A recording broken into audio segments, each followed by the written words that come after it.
जय जगन्नाथ नमस्कार आपण मानके मोर योगासन रे स्वागत करूचे।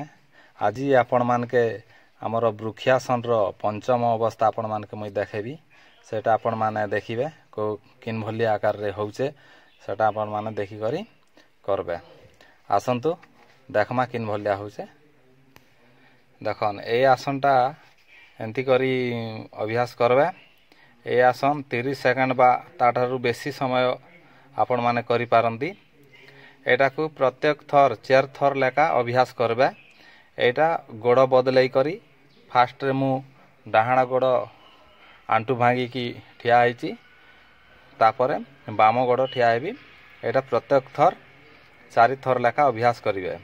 ए आसन जदि करबे बेले नियमित अभ्यास कले देहर भारसाम्य बजाय रहे, मेरुदंड कमर एवं पादर शक्ति मध्य वृद्धि पाए।